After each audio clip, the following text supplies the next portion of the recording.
నమస్తే, నేను మీ చంద్రశేఖర్ కండవల్లి. కూటమి ప్రభుత్వం అధికారంలోనికి వచ్చినప్పటి నుంచి కూడా ఏ సమస్య వచ్చినా అది వైసీపీ చేసిన పనుల వల్లే వచ్చిందంటూ ఆ పాపాన్ని వైసీపీ మీదకు త్రోసి చేతులు దులుపుకోవడం టీడీపీ ఆనవాయితీగా చేస్తుంది. ఇప్పుడు గ్రూప్ 2 మెయిన్ పరీక్షల విషయాన్ని కూడా వైసీపీ మీద త్రోసివేసేందుకు సీన్ రివర్స్ అయ్యింది. అసలు విషయం ఏమిటంటే, గ్రూప్ 2 మెయిన్ పరీక్షల విషయంలో రోస్టర్ లోపాలు సవరించి మెయిన్ పరీక్షలు నిర్వహించాలని అభ్యర్థులు డిమాండ్ చేస్తున్నారు. గత 9 నెలలుగా చంద్రబాబు సర్కార్ దీన్ని అసలు పట్టించుకోలేదు. తీరా పరీక్షలు 1-2 రోజుల ముందు ప్రభుత్వం హడావిడి చేసింది. గ్రూప్ 2 మెయిన్ పరీక్షలు వాయిదా పడ్డాయని చంద్రబాబు ప్రభుత్వం అభ్యర్థులకు మనోభావాలను పరిగణలోకి తీసుకుని గొప్ప నిర్ణయం తీసుకుందంటూ టీడీపీ అనుకూల మీడియా ఊదరగొట్టింది. నిజమే అని అభ్యర్థులు ఆనందించారు. అయితే ఏపీపీఎస్సీ చావు కబురు చల్లగా చెప్పింది. వాయిదా వేసే ప్రశ్నే లేదు, యథావిధిగా పరీక్షలు నిర్వహిస్తామని స్పష్టం చేసింది.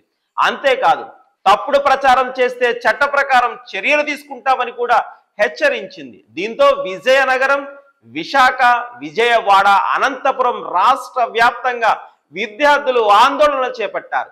పెద్ద ఎత్తున ఆందోళనకు దిగిన గ్రూప్ 2 అభ్యర్థులపై పోలీసులు లాఠీ చార్జ్ చేశారు.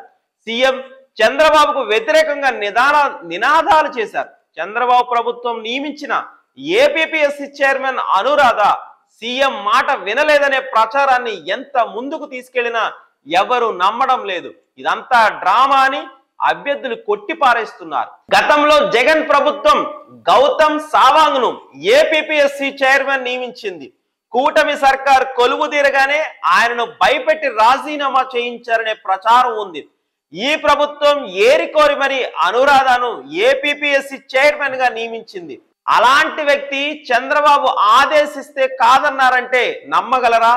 ఇదే గౌతమ్ సావాంగ్ ఆ పదవిలో ఉంటే జగన్ ప్రభుత్వంపై తోసేవాళ్ళు. కానీ ఇప్పుడు ఇరుక్కున పడ్డట్టు అయింది. ఇప్పుడు ఏపీపీఎస్సీ విషయంలో వైసీపీ మీద నింద వేయడానికి అవకాశమే లేకుండా పోయింది. ఏది ఏమైనా గ్రూప్ 2 అభ్యర్థులు మోసపోయామన్న వేదనకు గురవుతున్నారు.